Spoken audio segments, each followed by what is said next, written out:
सलाम अलैकुम। वालेकुम अस्सलाम। क्या हाल है आपके पागल? मैं ठीक। पगली जी, पागल नहीं पगली। अच्छा पगली। पगली मुझे एक बात बताएं, आप कौन कौन सी पनिशमेंट करती हो? वगैर पनिशमेंट्स नहीं करती, हार्ड पनिशमेंट सारी करती हूँ। अच्छा आ जाओ फिर।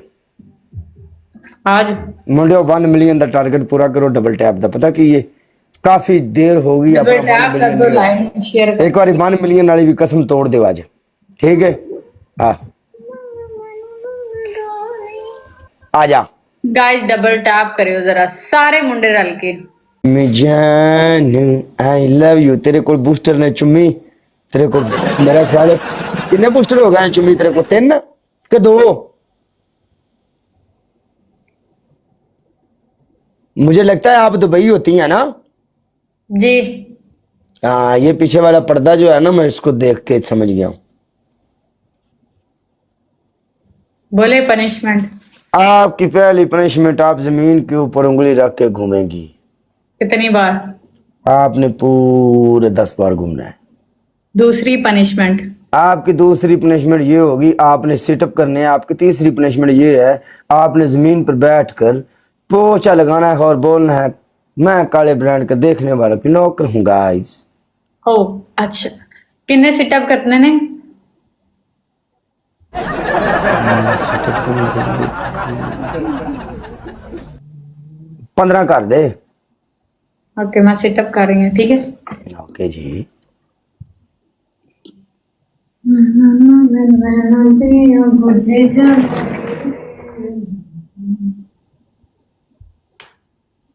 एक, दो, 3, 4, 5, 6, 7, 8, 9, 10। इतना सीरियस हो गया यार, क्या वेदा गया मैनू। 11, 12, 13, 14, 15।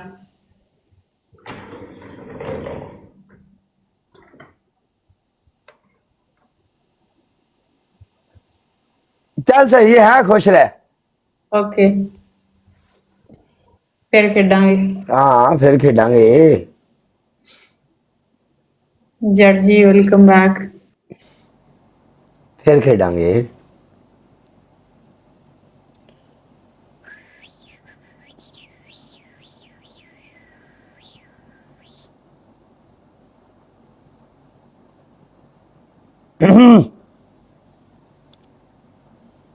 यूं खेड़ते खेड़ते,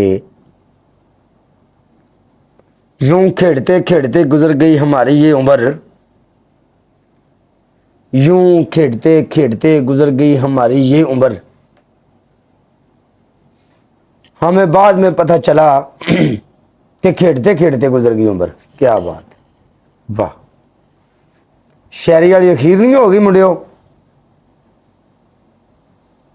इंज गल है, वो शायरी अपनी बड़ी VIP है। ये शायरी उस्ताद जी पट्ठे खून मंगते हैं। पट्ठे नहीं, पट्ठे कितों खून मंगते हैं यार? पट्ठे खाद मंगते हैं, स्कूटर तेल मंगता है, खैरी शायरी खून मंगती है। उस्ताद जी फिर भी नहीं हो रही डबल टैप। हो जाती है डबल टैप, सब्र कर जा। हो जाती है डबल टैप, सब्र कर जा मेरी जान। हो जाती है, हो जाएगी। आज नहीं हो रही तो कल हो जाएगी। कि ये आज नहीं हो रही तो कल हो जाएगी। एडा परेशान तू क्यों है? XYZ की बन गया तेरी जिंदगी नू।